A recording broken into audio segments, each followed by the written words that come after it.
High, কেমন আছো সবাই? উৎসব উৎসব উৎসব, বাঙালি মানেই ১২ মাসে ১৩ পার্বণ। দুর্গাপুজো ছাড়াও আমরা বাঙালিরা কলকাতায় সব জাতি ধর্ম নির্বিশেষে নানান উৎসবে মেতে উঠি।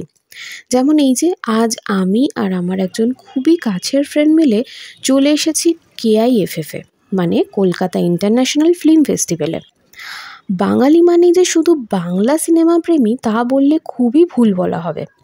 হিন্দি, ইংলিশ, তামিল, তেলেগু ফিল্মের সাথে সাথে কোরিয়ান আর চাইনিজ সিনেমাও কলকাতার সিনেমাপ্রেমী বাঙালিরা খুবই পছন্দ করেন আজকাল। আজ কিন্তু আমরা দুই বন্ধু মিলে ওয়াটার লিলি নামে একটা কোরিয়ান মুভি দেখতে এসেছিলাম। এই মুভিটা কিন্তু কলকাতা ফিল্ম ফেস্টিভ্যালে নেটপ্যাক্ট অ্যাওয়ার্ডের জন্য সিলেক্টেড হয়েছিল। মুভিটা প্রথম থেকে শেষ অবধি দেখে খুবই ভালো লেগেছিল, তাই মুভিটা শেষ হতেই ছবি তুলে নিয়েছিলাম এই কোরিয়ান মুভির ডিরেক্টর অ্যান্ড কিছু অ্যাক্ট্রেসদের সাথে। এবং এই কলকাতা ফিল্ম ফেস্টিভ্যালে বেঙ্গলি সিরিয়ালের অ্যাক্টর অ্যাক্ট্রেসদের সাথেও দেখা হলো, তাই তাদের সাথেও আমরা ছবি তুলে নিয়েছিলাম। সবশেষে আমরা বাড়ির উদ্দেশ্যে রওনা দিলাম, আর বাড়ির কাছাকাছি এসে একটু ফুচকা খেয়ে নিলাম। তাহলে আজ এই অবধি, কাল আবার দেখা হবে নতুন কোনো ব্লগে।